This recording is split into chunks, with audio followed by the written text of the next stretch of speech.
guys, welcome back to John's Workshop, and in this video we're going to be doing Workshop Blether number 13. And I wasn't really going to do a Blether, but it's about time. I've got some stuff, well, quite a bit of stuff that's come into the workshop over the last few weeks, various different things and some stickers and bits like that, so I just want to get a shout out and also an apology, and we'll start off with that. So major apology. I promised for weeks and weeks and weeks and weeks now, probably since February if I'm honest, or even earlier, to various people that I was going to get some stickers sent out. So there's quite a few, there's Chris Dreamsteam in Germany, probably one of the first ones that I'm owing a sticker to, and there's lots and lots of others that have come in since. There's Kev, Mr. Factotum, there's George over in Canada, George's Basement Shop, and there's a few more. Just not got round to doing that, and that's my bad. So I will address all of that at some point. I do apologise, it's just been massively busy, so I am going to get some stickers all done in a job lot. So that's the apology out of the way. So everything else, we're going to come in. I'd like to do it on my bench, but I can't because there's shaper all over it, and it's just a it's just a mess. So we'll get the welding table out, we'll get some stuff up on the welding table. We're going to run through some of the purchases that I've got, some that I've made, some that I've been given as gifts. For, a milestone birthday has just passed. It'll be long past by the time this video goes out. So 40, who'd have thought it, eh? So yeah, a few gifts have come in, birthday wise, and there's some purchases that I've also made that I've previously alluded to in other workshop Blethers and in sort of a workshop tour that I did earlier in the year. Massively excited about that, so we'll run through some of that stuff. And largely I think that's probably it for what's on the board. I've got a couple of stickers I think to go through that have come in as well, so we'll do all of that, and then we'll take a look at the stuff that we've got and have a bit of discussion around that. And largely that's going to form the content of the videos for the next few months really, interspersed with more shaper refurb videos and whatever else comes in the shop. So all a bit of interesting sort of pointers towards what's upcoming in terms of projects and videos going forwards. So enough babbling, we'll get the welding table out, I'll get a load of stuff on it, and I'll join you there just shortly when we're digging into what we've got to have a look at. Okay, so as you can see we've quite a collection of stuff here to go through. So I'm just going to start with the stickers first of all. So first off is the House of Broken Dobs. So this is Dan over in the USA. So Dan sent me a sticker which I'll be putting up on the board shortly. Dan, apologies for the delay in getting around to this. So Dan, if you like my channel, you'll probably like Dan's channel. There's a mixture of all kinds of stuff, but largely fixing things up is a lot of his videos around, and it varies from helping his family out with automotive issues to machining to, there's a whole mixture of videos there that Dan's done. Lots of kind of workshop type stuff, workshop practices, good hints and tips around automotive stuff. There's a whole load of stuff there. Dan's a knowledgeable guy, so yeah, if you like watching me, you'll probably like watching Dan if you don't already watch him. So go and check Dan's channel out. That's the House of Broken Dobs. So thank you, Dan, and per my apology at the start, there will be a sticker arriving with you at some point. I'm not making any promises at the minute, I seem to be really poor at this. And the second one is Jim. So this is Jim's workshop, again over in the US I believe. Apologies if I've got that wrong, Jim, but I'm sure it is. Got a nice letter from Jim, just going to check that. Yep, Jim's over in the US. So yeah, go and check Jim's workshop out. He's a relatively new channel, just getting established. Could do with some support. Very similar to kind of the work I do, so lathes, machine shop stuff, milling, some engine refurb, small model engine refurb, that kind of thing. Some good interesting videos. So yeah, go and give Jimmy support, and hopefully another one to your favourites list on YouTube. So thank you, Jim, and again I will get something in the post at some point. So I'll get both of those put on the board just shortly. So where to start with this ramble? Well, we'll start with the easy stuff. Car boot sales, or flea markets as they're probably known in the States, they happen up and down the UK. Where I live, we don't have many in my locality, so the closest one to me is a good 15 miles away, and it's not a very big one, it's only quite small, so, and we don't often go, if I'm honest. So we decided to go to the first one of the year. It was a nice Sunday morning, so we had a run down. Wasn't really expecting to pick much up because, again, around my parts there's not a lot of engineering companies, let alone engineering. It's a fairly sort of sparsely populated area of Scotland that I live in, so there's not lots and lots of people coming with lots and lots of stuff. But what I did pick up was a set of drawers, so a set of organiser drawers with a metal case. Guy wanted £15 for it.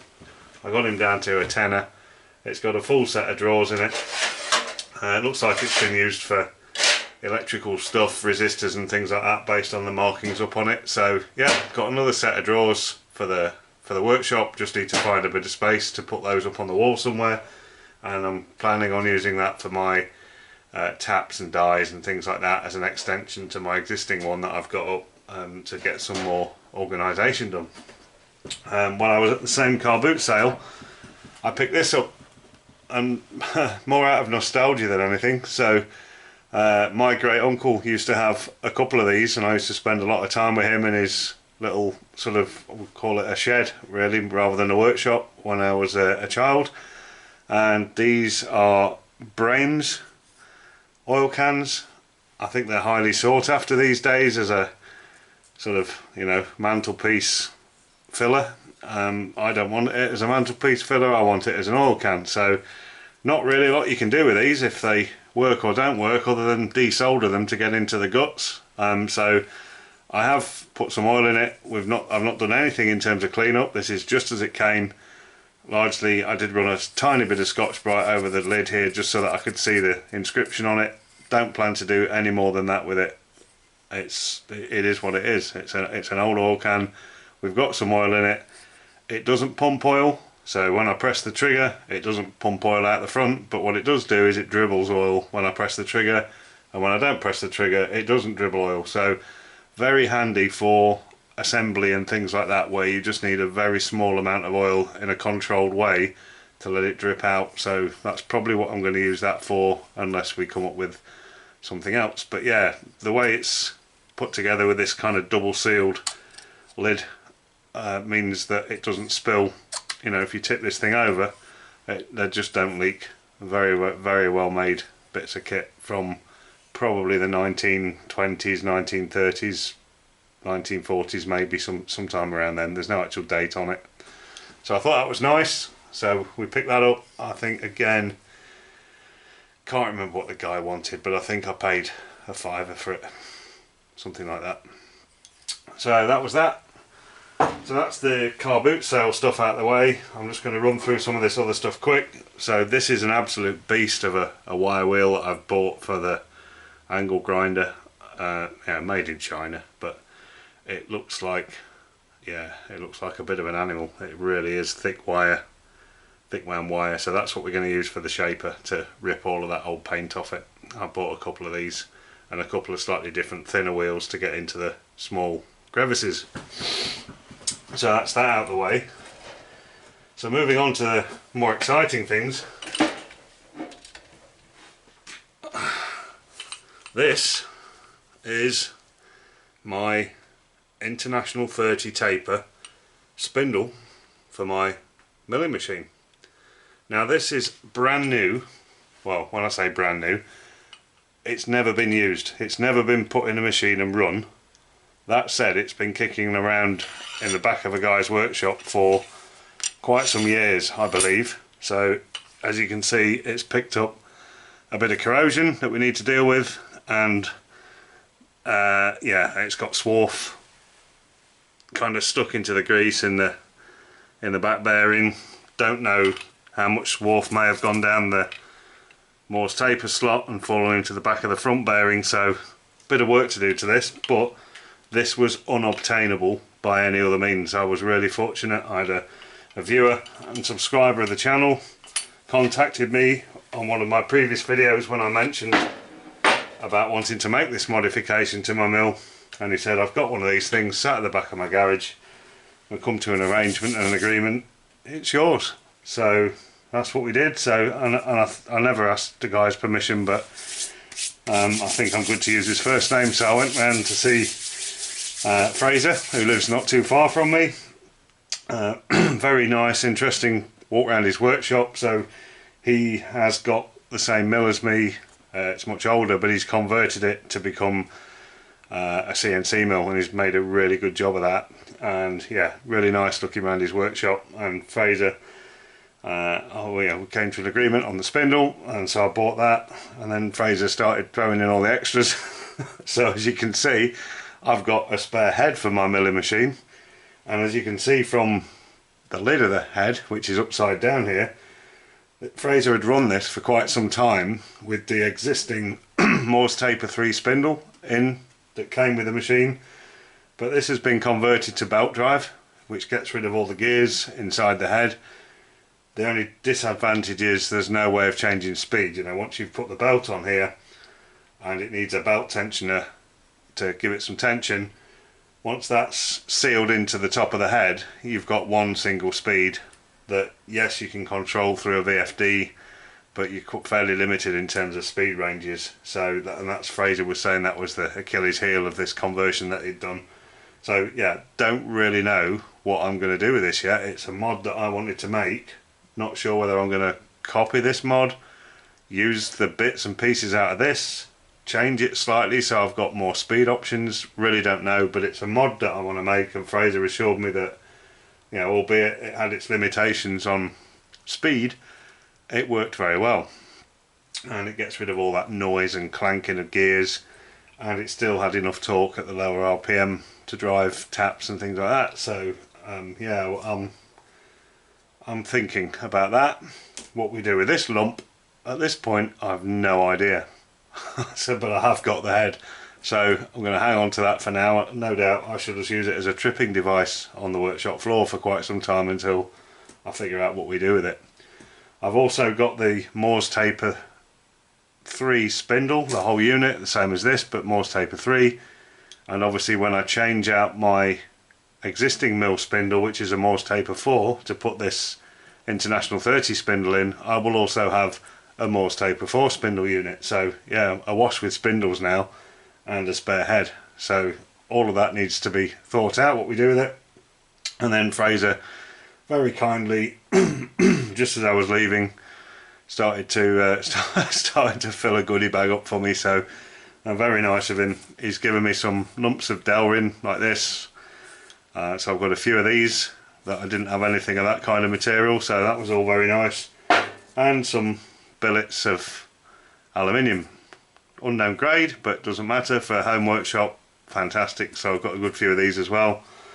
And then just as I was about to break the suspension on the back of the car as we're loading all this in, Fraser gave me a massive lump of steel, carbon steel of some sort. It's about, I can see it down there, it's probably 2.5 foot long, 3.5 inches by 2.5 inches section, something like that. Big lump of carbon steel, so that may come in handy for some holders for the lathe or something, I don't know yet, but yeah, very useful materials to the shop. So Fraser, if you're watching, thank you very much for that addition, that was very welcome.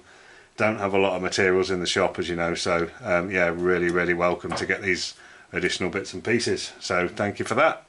And for the rest of my viewers, obviously, as I've spoken before, this International 30 taper mod, along with the other mods I want to do to the mill that I've discussed in previous videos, is all part of upcoming videos as we go forward over the next few months. On to birthday gifts. So as I said at the start, just had a milestone birthday, and knowing in advance that I'm going to be making this mod, started to make some birthday wishes to family and so on. So I've got my very first International 30 tool holder here, which is an ER32 tool holder, collet holder. So all my collets are currently ER32, so they'll go straight in here. So that's the first one of those, and I've got some more bits and pieces that I've ordered up on the way in, so that when I do make the mod I'm not stuck without tooling. I'll have a selection of tooling already in the workshop, so that's all nice. And so that was from Nigel, who some of you have seen on some of my videos, our son. He sent me that in, so thank you, Nigel. And I think he's sent me something else that I'm still waiting to get delivered. So yeah, I've got some 30 taper tooling on the way, which is good. This was an eBay, hopefully not a folly, but yet to be determined. I don't have a boring head of any sort, and I got a potential of a job coming into the shop that I needed a boring head for. That's still to work out whether I'm going to be doing that job or not, but that's a side thing. I saw this on eBay. Some guy had raked it out of a skip and didn't really know what it was, I don't think. It says J&S Hatch on it, inscribed on it, and obviously J&S isn't Jones and Shipman, I don't think, because it's all hand marked in. This, I think is homemade or shop made boring head, but it's been made incredibly well. It's all been ground, all the surfaces are ground, the slideways are ground. It's a really, really nice boring head.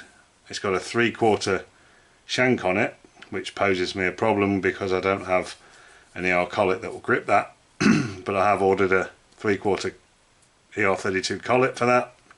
That should be on its way in. And also it's got a couple of grub screws missing, and did a quick measure up last night, and they're all imperial. So these are 3/16 BSF, I think, in here. These are 1/4 Whitworth down here for clamping onto the boring bars in the different positions. So it's got 3 positions in the bottom. These are all 1/2 inch bores as well, so everything on this is imperial. And it's also got the angled hole that runs through from one side to the other, so you can bore larger circles. So this is a really versatile boring head, and it looks to be really, really well made. It was going for an absolute song on eBay, and the reason it appealed to me was because I know I'm going to be changing my spindle, as we've just gone through, from Morse taper 4 to NT30. Buying this fits both of those. I don't have to worry about what's going on this back end. So that's what appealed to me. I put a silly bid on, got it. I think I paid £23 or something like that for that, which to me is an absolute bargain. So I've ordered up some grub screws, and if anybody in the UK has tried ordering 3/16 BSF grub screws or socket set screws, you'll know how difficult that actually is. They're almost impossible to get your hands on in the UK. You have to do a lot of searching before you can find a supplier that knows what it is you're actually looking for. So yeah, so we've ordered some set screws for this to make it complete, and then hopefully we'll be able to give that a bit of a go. So really pleased with that. And then some Morse taper drills, various different sizes, 14.5 millimeters, 13.5 millimeters, 15.5 millimeters. So a lot of these were in betweeny sizes that I needed. 16 millimeters and 15 millimeters, all brand new. Some Presto, some import Morse taper drills. Mrs. John's workshop got me those for my birthday, and what the plan for those is to get those out of the boxes and up into my new rack that you saw me making recently at the back of the lathe. So yeah, just filling in some of the gaps in my Morse taper drill range that I've got now behind the lathe. So that's all of those. So that's largely a run through of lots of the bits and pieces. Obviously the one that I want to spend the most time talking around really is the mill modifications.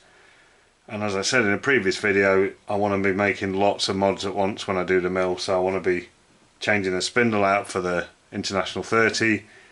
I want to be going from my 3-phase converter, static converter, to a VFD. which is hopefully going to get rid of a lot of the electrical noise that I get coming through the mill. I want to be putting a clamping ring on the bottom of the spindle, similar to what Stefan Gotterswind has done with his similar mill. So I want to be making one of those, which means machining the bottom of the head, and I'll show this in a future video. I've been a very kind donation to the channel from one of my subscribers. I've had a couple of spindles made up for me that I can place onto the machine table, which means I can then machine the underside of the head, which will be this bit of the head under here, actually on the machine. Now there is an argument to say, why do I need to do that? Now I've got this head, could I not just do the machining I want to do on this head on the machine and then swap the heads over? Is a possibility, but I want to try and keep my original head that I've got on the machine. It's the Cormac head on the Cormac mill, so yeah, not really sure. But what I might do is rob some of these bits and pieces if I want to do the belt conversion at the same time. So got some options around me with that.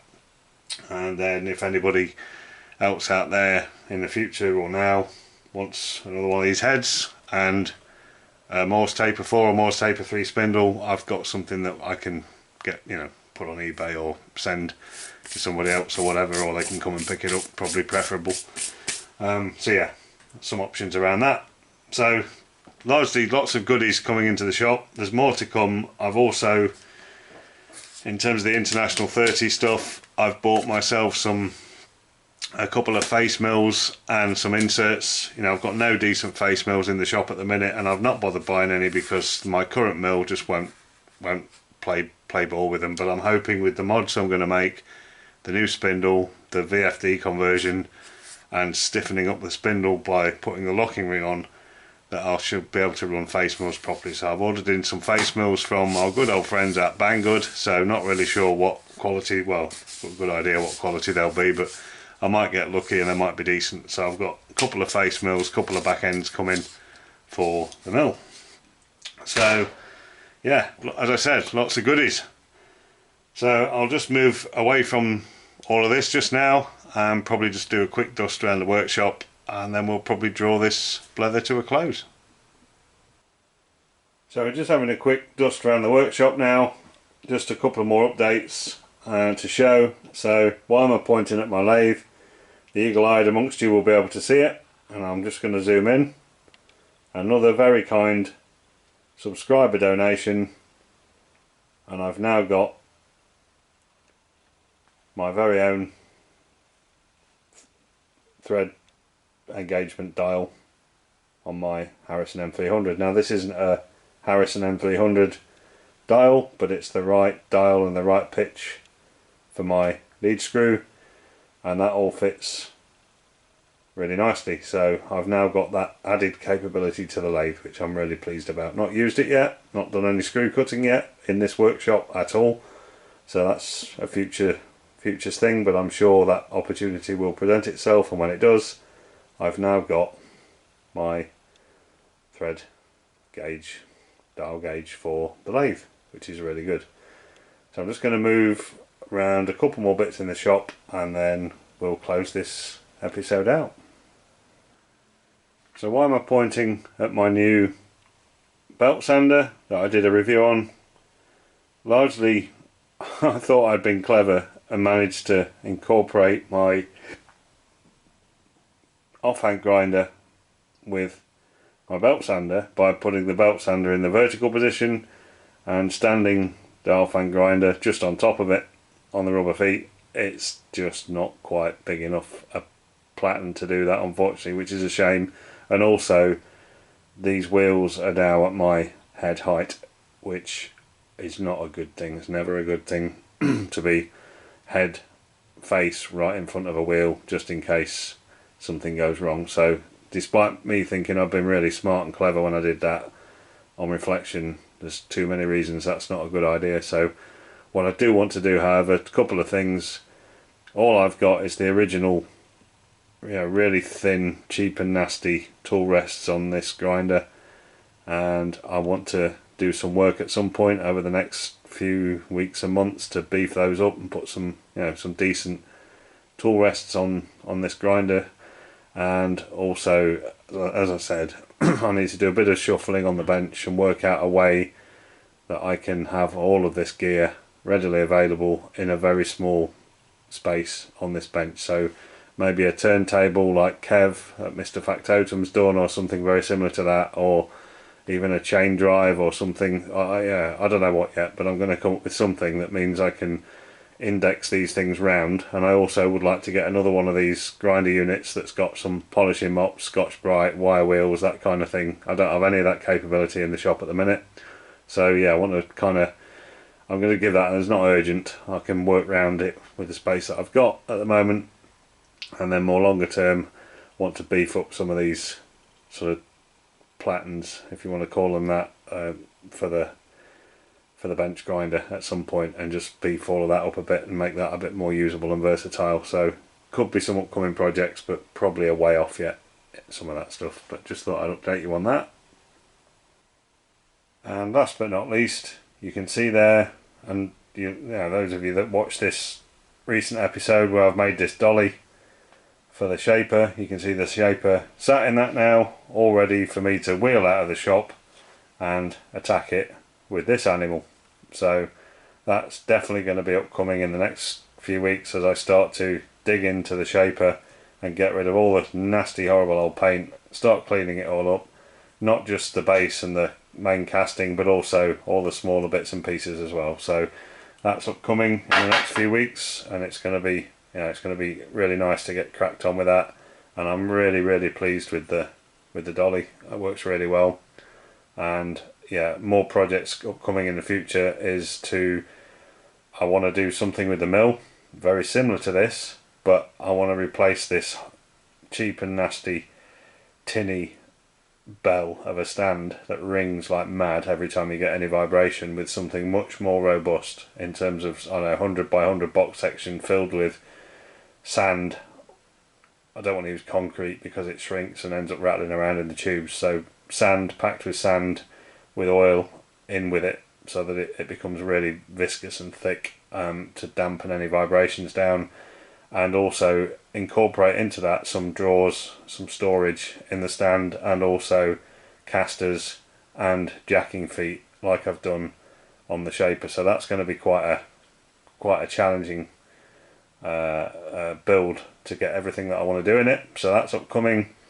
And similarly with my bandsaw and my surface grinder, I'm going to go for something very similar to what we've done on the shaper here at some point, probably later in the year or even into next year. But definitely want to get all my machines in this state where I can, jack the feet down to the floor and also have the ability to wheel the things around quite readily in the workshop.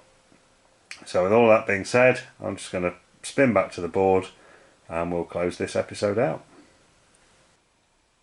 So there we go guys, that gets us to the end of Workshop Blether number 13. Hope you found all those bits and bobs interesting and useful. It's very nice always to get new stuff in the workshop and new ideas and new projects and things like that. So yeah, lots and lots and lots to be getting stuck into, in fact far too much, to the point where I'm not really knowing which job to pick up next a lot of the time, because there's so much going on in terms of new kit landing and projects and things like that. So yeah, there's a lot happening. I'm going to try and mix it all up a little bit to make the videos as interesting and varied as possible, so that it's not very samey. So that's all good. There'll be some more workshop tips videos coming at some point interspersed when I get an opportunity. But what I would like to say and point out is, if you're into workshop tips, especially if you're a home workshop guy or girl that's setting up on your own, and it's the first time you've done this kind of thing, and you're looking at, searching the internet looking for people with lots of experience and giving good tips out, go and check out Dave Ticehurst, and I'll try and put something up on the screen now. If you've not checked out Dave out, he's in South Australia but originally from the UK. Very accomplished engineer, spent his whole working career in tool room environments and machine maintenance environments, so lots and lots of experience, and he's really just got going on YouTube. To be fair, he could do with some support as well, so go and give Dave some support, but certainly go and check. He's just started putting some tips videos out, quite short ones, and I really like the format, very raw, and if stuff goes wrong, shows it but explains why it's gone wrong. I do like that raw format because you know it's real and genuine. So yeah, go and check some of Dave's hints and tips out that he's just currently going through at the moment. I think very useful videos, very quick to watch but very understandable, and hopefully will help a lot of people out. And it'd be nice to see Dave get some support because, as I say, he's just got going on YouTube as well, so that'll be good. And I'll do some more tips videos myself when I get something meaty enough.